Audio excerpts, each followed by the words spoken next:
എല്ലാവർക്കും ദീപ്താസ് കിച്ചണിലേക്ക് സ്വാഗതം. ഇന്ന് നമുക്ക് ക്യാപ്സിക്കം വെച്ചിട്ടുള്ളൊരു റെസിപ്പി തയ്യാറാക്കാം. ഇത് നമ്മൾ ചോറിൻ്റെ കൂടെ കഴിക്കാൻ പറ്റിയിട്ടുള്ള ഒരു റെസിപ്പിയാണ് തയ്യാറാക്കുന്നത്. ധാരാളം വൈറ്റമിൻസും ആൻറ്റി ഓക്സിഡൻസും ഒക്കെ അടങ്ങിയിട്ടുള്ള ക്യാപ്സിക്കം ആഴ്ചയിൽ 2 തവണയെങ്കിലും നമ്മൾ കഴിക്കുകയാണെങ്കിൽ വളരെ നല്ലതാണ്. അപ്പോൾ ഇതെങ്ങനെയാണ് ചെയ്യേണ്ടതെന്ന് നോക്കാം. ഇതിന് വേണ്ടിയിട്ട് ഞാൻ ഈ വലിപ്പത്തിലുള്ള 3 ക്യാപ്സിക്കം എടുത്തിട്ടുണ്ട്. ഇനി ഇത് ചെറുതായിട്ടൊന്ന് കട്ട് ചെയ്തെടുക്കണം. ഇതുപോലെ എല്ലാതും ചെറുതായിട്ട് കട്ട് ചെയ്തെടുത്തിട്ടുണ്ട്. ഇനി ഒരു പാൻ അടുപ്പത്ത് വെച്ച് അതിലേക്ക് 2 ടേബിൾ സ്പൂൺ എണ്ണ ഒഴിച്ചു കൊടുക്കാം. സൺഫ്ലവർ ഓയിലോ വെളിച്ചെണ്ണയോ ഏത് വേണമെങ്കിലും ഒഴിച്ചു കൊടുക്കാം. ഞാനിവിടെ വെളിച്ചെണ്ണയാണ് എടുത്തിട്ടുള്ളത്. വെളിച്ചെണ്ണയിലാണെങ്കിൽ കുറച്ചുകൂടി ഒന്ന് ടേസ്റ്റ് ഉണ്ടായിരിക്കും. ഇതിലേക്ക് ഒരു ടേബിൾ സ്പൂൺ വെളുത്തുള്ളി ചെറുതായിട്ട് കട്ട് ചെയ്തെടുത്തതോ അല്ലെങ്കിൽ ഒന്ന് ചതച്ചെടുത്തതോ ചേർത്ത് കൊടുക്കാം. വെളുത്തുള്ളിയുടെ പച്ച ഫ്ലേവർ ഒന്ന് പോകുന്നവരെ ഒന്ന് ഇളക്കി കൊടുക്കാം. വെളുത്തുള്ളി നന്നായിട്ട് മൊരിഞ്ഞ് പോകേണ്ട ആവശ്യമില്ല, ഇതുപോലെ ഒന്നായി കിട്ടിയാൽ മതി.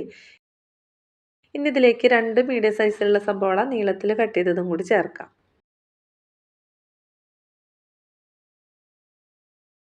വലിയ സബോളയാണെങ്കിൽ ഒരെണ്ണം ചേർത്ത് കൊടുത്താൽ മതി. ഇനി ഇതോടൊപ്പം തന്നെ കുറച്ച് കറിവേപ്പിലയും കൂടി ചേർക്കാം. ഇനി സബോളയൊക്കെ ചെറുതായിട്ടൊന്ന് മൂത്ത് വരണം. നന്നായിട്ട് മൂത്ത് വരേണ്ട ആവശ്യമില്ല. ഇതിൻ്റെ കളറൊക്കെ ഒന്ന് മാറി വന്നാൽ മതി. ഏകദേശം 2 മിനിറ്റോളം ഒന്ന് ഇളക്കി കൊടുത്താൽ മതി. കണ്ടപ്പോൾ ഇതിൻ്റെ കളറൊക്കെ ഒന്ന് മാറി വന്നിട്ടുണ്ട്. ഇനി ഇതിലേക്ക് എരിവിനനുസരിച്ചിട്ട് പച്ചമുളക് ചേർക്കാം. ഞാനിവിടെ 2 ചെറിയ മുളകാണ് ചേർത്ത് കൊടുത്തിട്ടുള്ളത്.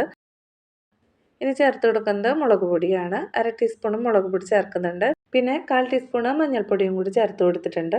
ഇതെല്ലാം കൂടിയിട്ട് നന്നായിട്ടൊന്ന് മിക്സ് ചെയ്ത് കൊടുക്കാം.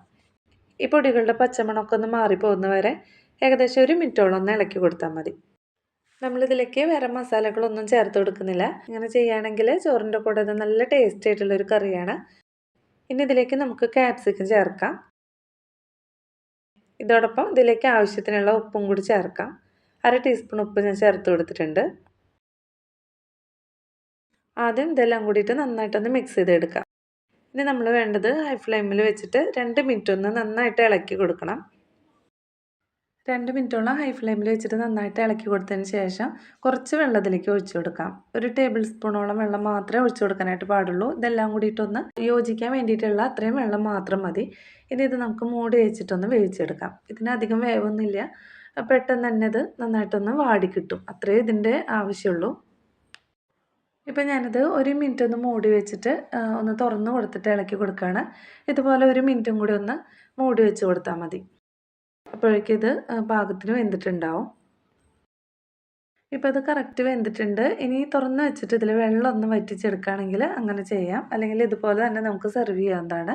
ഇത്രയേ ഉള്ളൂ. വളരെ ടേസ്റ്റിയും ഹെൽത്തി ആയിട്ടുള്ള നമ്മുടെ ക്യാപ്സിക്കം വെച്ചിട്ടുള്ള റെസിപ്പി ഇവിടെ തയ്യാറായിട്ടുണ്ട്. ചോറിൻ്റെ കൂടെ ഇത് നല്ല ടേസ്റ്റിയാണ്.